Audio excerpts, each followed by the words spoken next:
Hello guys, तो आज मैं आपको एक ऐसे ग्रेन के बारे में बताने वाली हूँ, ऐसी जादुई टिप जो कि आपके शरीर में बढ़े हुए यूरिक एसिड को कम करने में आपकी मदद करेगी और बहुत लेवल तक आपको हेल्प करेगी यूरिक एसिड को कंट्रोल करने में। सिर्फ यूरिक एसिड नहीं, यहाँ तक कि गाउट आर्थराइटिस और रूमेटाइड आर्थराइटिस यानी कि जिसमें जॉइंट्स में पेन होता है उनको भी ये ठीक करने में बहुत हेल्प करेगी। अगर आप वेट लॉस करना चाहते हैं तो उस केस में भी आप इस अनाज को यूज कर सकते हैं। और ये जो एक तरह से ओबेसिटी भी बहुत मेन रीजन होता है आपके घुटनों में जो पेन होता है, क्योंकि ज्यादातर पूरे बॉडी वेट हमारे सोल्स और हमारे नीज पर ही आ जाता है।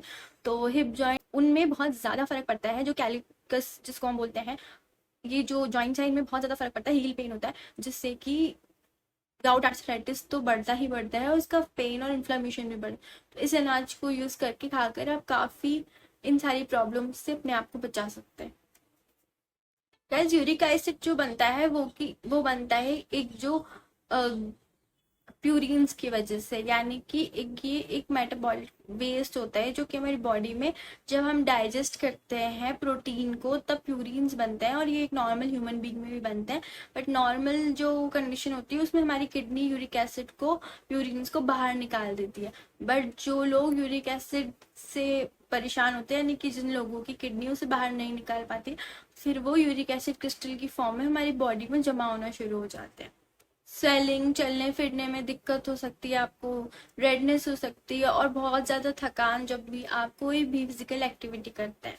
और मान लीजिए अगर किडनी स्टोन की भी समस्या होती है तो उस केस में भी यूरिक एसिड बढ़ा हुआ बहुत कॉमनली पाया जाता है।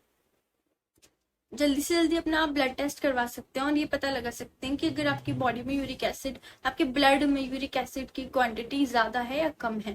उससे ये पता लग जाएगा कि हाँ, आपका ये जो पेन हो रहा है वो यूरोमेटाइड आर्थराइटिस की वजह से है या स्पेसिफिकली गाउट आर्थराइटिस की वजह से। अब अगर आप स्मोकर हैं और अल्कोहलिक है तो आपको अल्कोहल और स्मोकिंग को बहुत ज्यादा अपनी लाइफ से धीरे धीरे हटाना होगा। मैं तो कहूंगी आप इसको छोड़ दीजिए, बट कई लोगों के लिए पॉसिबल नहीं होता, तो धीरे धीरे इस चीज को कम करते करते आप बिल्कुल खत्म कर दीजिए, इससे पहले आपकी क्रॉनिक में चेंज हो जाए प्रॉब्लम। अगला है कि अगर आप प्यूरिन्स वाली चीजें खाते हैं, यानी कि अगर ऐसी डिशेस और ऐसी खाने की चीजें खाते हैं जिसमें प्यूरिन्स की मात्रा बहुत ज्यादा है, तो उस केस में भी आप लोगों को ये चीज देखने को मिल सकती है, जो कि यूरिक एसिड आपके ब्लड में। उड़द की दाल, अरहर की दाल, पालक, गोभी, अरबी, मीट, एग, सहजने की फली, छोले, राजमा चावल, ये सारी चीजें ऐसी हैं जिनमें प्यूरिन की क्वांटिटी बहुत ज्यादा होती है। तो अब मैं बताती हूँ आखिर वो तो कौन से ग्रेन है जो लेने से आप अपने यूरिक एसिड की जो मात्रा है वो कम कर सकते हैं। ये मोटे अनाज की कैटेगरी में आते हैं, जो कि ज्वार और बाजरा। जी हाँ, ज्वार और बाजरा जो ग्रेन्स है वो ग्रेन्स आपके यूरिक एसिड को कम करने में हेल्प करेंगे। इसके बारे में मैं आगे और बताती हूँ। उससे पहले आप लोग जल्दी जल्दी सब्सक्राइब कर दीजिए, लाइक कर दीजिए और इस वीडियो को शेयर जरूर कीजिए उन लोगों से जिनको यूरिक एसिड की समस्या आपको लगता है कि हो सकती है। तो अगर मैं आगे बात करूं ज्वार और बाजरा के बारे में, अब आपको क्या करना है कि सुबह तो आपको खानी है ज्वार की रोटी और उसके बाद इवनिंग में आपको खानी है बाजरे की रोटी। आपको गेहूं अवॉइड करना है। इनके बहुत सारे हेल्थ बेनिफिट्स होते हैं, जिसमें से एक है यही जिसके बारे में हम बात कर रहे हैं, यूरिक एसिड कम करने के बारे में। अब जो ज्वार होता है वो तो कॉमन तारीसीर का हो जाता है, मतलब वो ना ज्यादा ऐसा कोल्ड होता है ना ज्यादा वो गर्म होता है।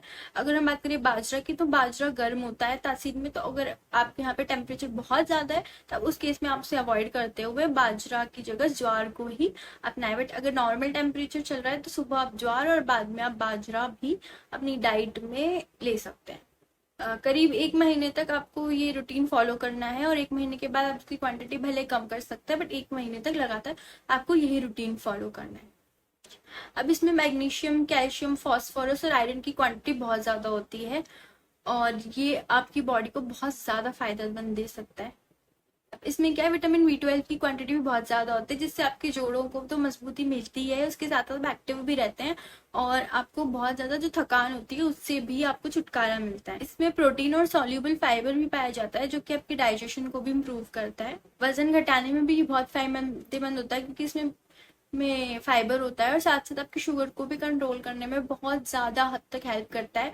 और जितने भी एक्सेस शुगर होता है उसको ये मतलब इसमें एक्सेस शुगर ज़्यादा नहीं होता है और ये बहुत ही हेल्पफुल होता है अगर आपको अपनी शुगर मेंटेन करनी है। और एक ये बात भी कि कोलेस्ट्रॉल को भी मेंटेन करने में बहुत ही ज़्यादा लाभदायक होता है। तो गाइज आशा करती हूँ कि जो आज मैंने बातें बताई वो आपको बहुत हेल्पफुल लगी होगी, आपके बहुत काम आएगी। तो डेफिनेटली मेरे चैनल को लाइक करें, सब्सक्राइब करें। डायबिटीज़ की स्पेसिफिक डाइट देखना चाहते हैं तो जाकर ज़रूर देखें। मैंने उस पे ऊपर एक काफ़ी डिटेल वीडियो बनाई हुई है। थायराइड डाइट भी मैंने अपने वीडियो के द्वारा चैनल पर अपलोड की हुई है। तो डेफिनेटली सब्सक्राइब करें, लाइक करें एंड शेयर करें।